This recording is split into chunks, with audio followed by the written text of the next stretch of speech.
12 жаш болса дагы оозунан коркуштап манас төгүлгөн Арсен Ыдырысов.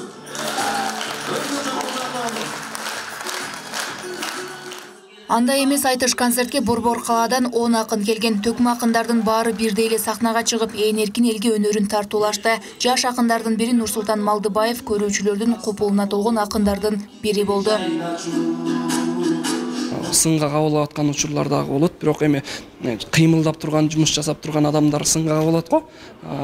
Жумуш бар жерде уруш бар дейт. Бирок мамлекет тарабынан силер мындай нерселерди айттыңар деп андай кысым болгон жок. Анткени биз прокурорлордукун салык боюнча, кымбатчылык боюнча, көп нерселер боюнча оюбузду, мындайча айтканда элдин пикирин бийликке жеткирүү максатында ырдап келе жатабыз.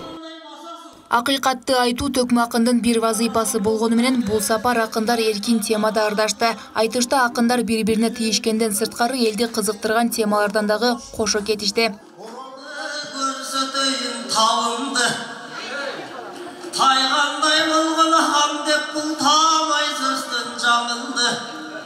Кеппери жок чал дейби бул кептеринен жаңылды. Мен кыз деп сыйлап жатамда мен урмат кылам барыңды.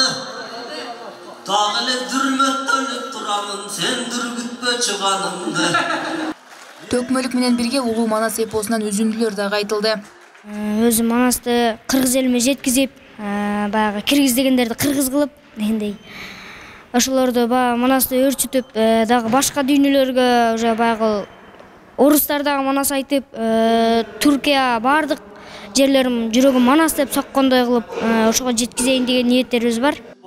Кыргыз улуттук Манас театрынын түптөлгөнүнө 2 жыл болду. Ысык Көл облусунда башталган айтыш концерти Ош шаарында уланууда. Уюштуруудан максат элге руханий азык тартуулоо.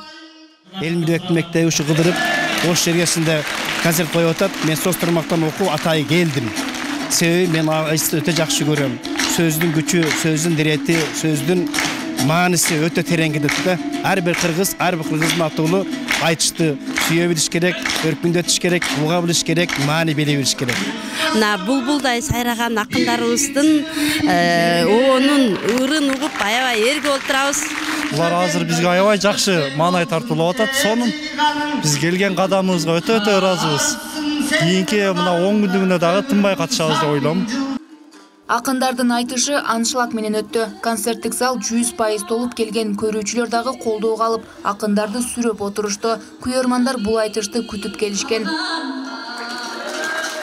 Өзүбүздүн сапар, өзүбүздүн максат, өзүбүздүн киндигибизди кесип, ошо театрыбыздын татыктуу ишин алып баралы деп аттанып чыктык.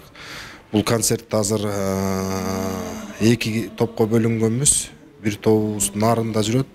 Бул жерге жалпы ошондон 12 адам келдик, 10 акын, 2 уюштуруу тобу менен келдик. Актаңдай акындардын андай эмес аталышындагы айтыш концерти Кыргызстандын бардык облустарында коюлат. Айымкан Исрал кызы, Муслим Ахметжанов, УТРК Ош.